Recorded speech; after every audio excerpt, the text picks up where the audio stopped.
This channel does not promote any violent, harmful, or illegal activities. All content provided by this channel is meant for an educational purpose only. পার্টির কর্মসূচির ব্যাপ্তি সব জায়গায় ছড়িয়ে দিতে হবে। দীঘা থেকে দার্জিলিং, কোচবিহার থেকে কাকদ্বীপ, শুধু কলকাতা কেন্দ্রিক করলে হবে না। সব এলাকায় পার্টির কর্মসূচির ব্যাপ্তি বাড়াতে হবে। পার্টি কর্মসূচিতে এলাকায় সংখ্যা ব্যাপকভাবে আনতে হবে। পার্টি মেম্বারদের বাইরে জনগণকে যুক্ত করতে হবে। রাষ্ট্রীয় এবং স্টেটের যে ইস্যু আছে তার সাথে সাথে লোকাল ইস্যুতেও ব্যাপক দুর্বার গণ আন্দোলন গড়ে তুলতে হবে।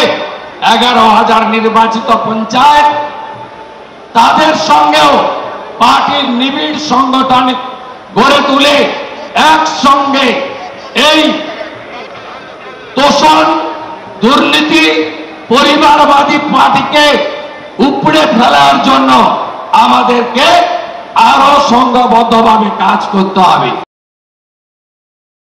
শক্তিশালী সংগঠন, হিন্দু জনতার সংযুক্তিকরণ এবং সংকল্পপত্র নিয়ে আমরা নামব। 4 থেকে 5% ভোটের দরকার আছে। গত লোকসভা ভোটে 68% হিন্দু ভোট দিতে গেছে। আপনারা এখন থেকে বুথকে শক্তিশালী করুন, সম্পর্ক তৈরি করুন, ভোটারদের সঙ্গে নিবিড় সম্পর্ক করুন। 80% হিন্দু যদি ভোট দিতে বেড়ায় এই রাজ্যে 26-এ এই যে জালি হিন্দু অত্যাচারী মুসলিম লীগ 2 সরকার আছে, পিসি ভাইপোর চোরেদের সরকার আছে, এই সরকারকে উপড়ে ফেলে দেওয়ার কাজ ভারতীয় জনতা পার্টি করবে। সাবধান থাকতে হবে সিপিএম থেকে। মিছিলে বলে ধর্মনিরপেক্ষতা জিন্দাবাদ, মুসলমানদের মিছিলে হাঁটায় আর ভোট কাটে হিন্দুদের। গত লোকসভাতে 12টা সিট বিজেপির ক্ষতি করেছে এই মাকুরা, যারা টুকরে টুকরে গ্যাং বলে, কাশ্মীর মাঙ্গে আজাদি বলে। এদের থেকেও আমাদের সতর্ক থাকতে হবে।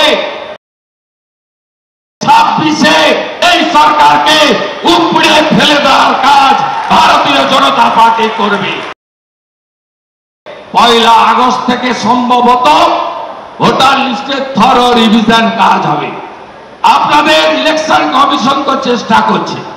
আপনি যদি উদ্যোগ না নেন, আপনি যদি বিএলওর কাছে না পৌঁছান, আপনি যদি নিজের বুথকে, নিজের শক্তি কেন্দ্রকে, নিজের পৌর ওয়ার্ডকে একেবারে রোহিঙ্গা মুক্ত ভোটার লিস্ট বানাতে না পারেন, লড়বেন কি করে?